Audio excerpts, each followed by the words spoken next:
So, kumusta mga kanoisy? Welcome back sa ating YouTube channel, Pilipinoisy. So, ngayong araw, another update na naman tayo patungkol naman ito sa WPS natin mahal, ano?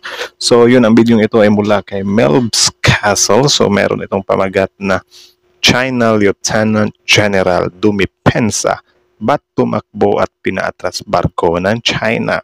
Palusot duwag naman. Okay?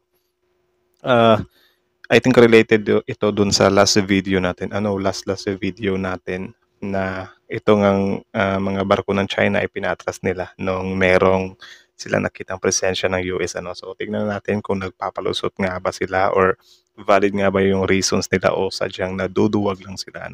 So bago natin simulan, Melbs Castle, supportahan nyo yan. Tapos syempre kung trip nyo ng mga ganitong reaction video, may kasama kayong manood. Huwag nyo na rin kalimutang supportahan yung YouTube channel natin, Pilipinoisy. So mga kanoisy, hindi na natin ito patatagalin pa. Simulan na natin.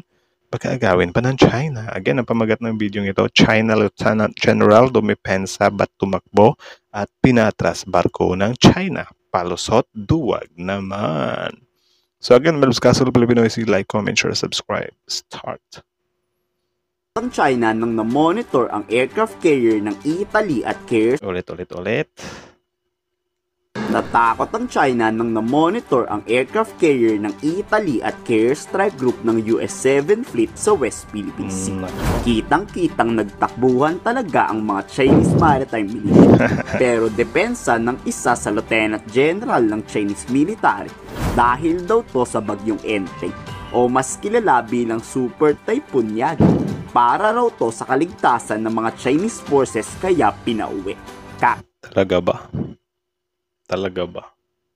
Di nga kayo takot sa sa tawag diyan. Di nga kayo takot na manakit ng kapwa-tao mga Pinoy Tapos matatakot kayo sa bagyo. 'Di ba? Dapat ilabas nila yung tapang din nila. Kasabi lang 'di ba na hindi daw sila natatakot sa Amerika.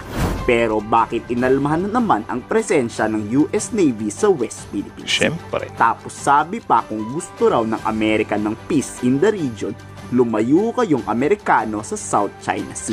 Pinapalayas nga ng China ang Amerika para siguro pag umatake sila, wala agad susugod sa mga Chinese. Ganoon naman talaga Yan naman talaga yung pinaka-main purpose nila, para walang hahadlang sa kanila or walang balakid sa kanila. Kasi alam naman natin na itong Amerika talaga ay willing siya na mag-back up if ever na may inaapi.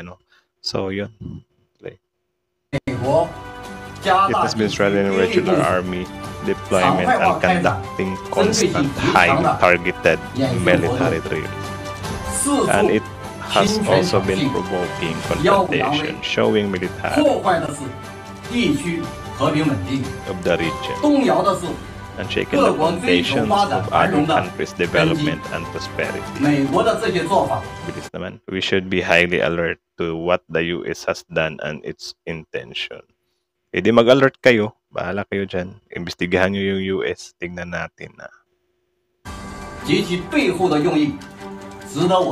Gawin nyo. Huwag puro salita. Takot na ang China. Hindi alam ang gagawin. Kahit kasi ilang beses banggain ang barko ng Philippine Coast Guard, walang talam. Yan ang nararamdaman ng isang war expert. Bakit? Pagtuluyan kasing natayuan ng Pilipinas at Amerika ng military base ang Sabina Shoal, mawawalan ng kontrol ang China sa buong South China Sea, West Philippine Sea. Nanganganib at delikado na daw ang lagay ng base militar ng China doon. Bakit na naman? Mas madali kasi itong mapapasabog pag nagkaroon ng gera. Trilyong pera ni Xi Jinping ang masasayang. Kaya mas lalo silang lulubog niyan kung ganyan lang kadali na washakin. Tignan mo, malaki daw ang panalo ng Pilipinas na naunang pumwesto doon ang BRP Teresa Magbanwa. I think if you look at the images, it's easy to think that, kawawa naman ng Pilipinas, ginana naman tayo ng China. But actually, if you scratch the surface, what we're seeing is that the Philippines is scoring strategic success. The fear of China right now is that we'll scoring of strategic success. 'Di ba? Dapat tingnan din natin 'to kasi yun nga need natin ng yung dagdagan din natin yung pagiging lukbad ng China. Tapos at least na lang if ever na, for example, grabe na yung pagmamaltrato nila sa atin. Nasa sa atin yung award. Napatunayan na sa atin nga yan. Pasok sa EEZ natin. Tapos kapagka yung China pa yung nanguna sa atin at may nadedo sa atin, of course, sobrang tagilid na talaga yung China kapagka gano'n. 'Di ba? Replicate that success in other contested areas where our presence is not solidified. So Pagasa medyo solid na tayo dyan. Scoreboard, so that was a lesson we learned. If you have no presence on the ground, madali mawala sa'yo yan once it goes down to the wire. So their fears will do the same thing in Sabina Shoal. Now the other week, I think China mistakenly, you can see how paranoid they were, mistakenly thought we were gonna bring construction materials to build military facilities there. Yung Dapat hindi na mag-English para hindi maintindihan ng mga Chinese. Or siguro hindi naman sila nakakaintindi ng English, ano. Yung mga press conference nga nila puro sila Chinese pa rin eh.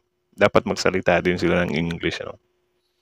we're just doing routine patrols en route to other areas. Di ba parang 7 yung sa Spratly group of islands na hawak natin. So you could see how China is so, they're bruised. They're bruised and they don't wanna allow Philippines to score another strategic victory. This is not doing too bad, and we're showing that we cannot be intimidated, and we're plucking, we'll fight back, and most importantly, we have shown that we can do it without the Americans.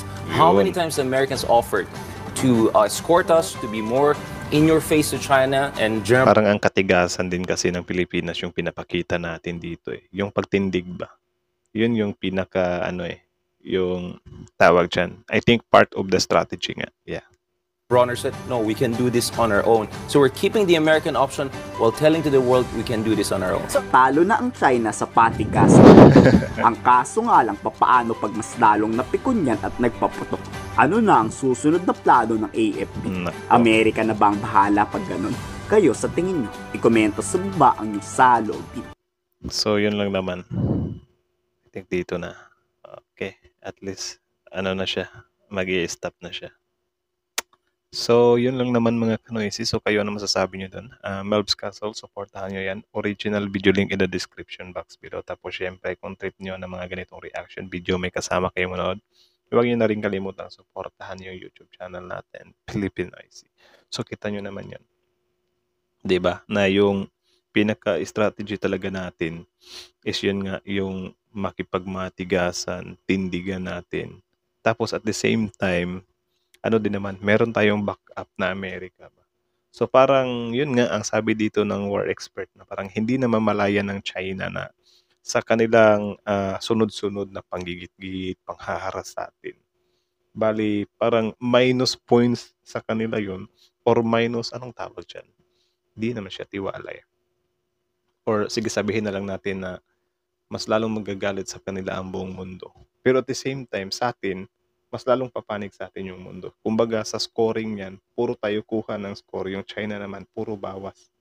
Something like that. Tapos yun nga, sabi naman dito na if ever na mapiko na talaga yung China, di tayo dapat mag-alala kasi syempre meron din tayo naka-backup na USA. Partida, hindi pa natin kinakalabit yung American yan. Diba? Sobrang dami na tawag dyan, kasama ang ginawa yung China sa atin.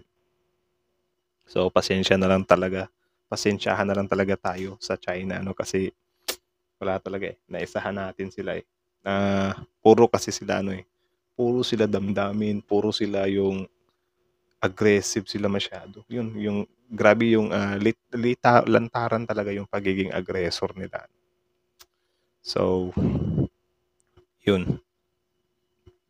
So, yun lang naman. Kayo na masasabi nyo dito? Comment down below. Tapos yun, pag-usapan natin yan sa comment section. So, again, Melb's Castle, Filipino IC. So, yeah.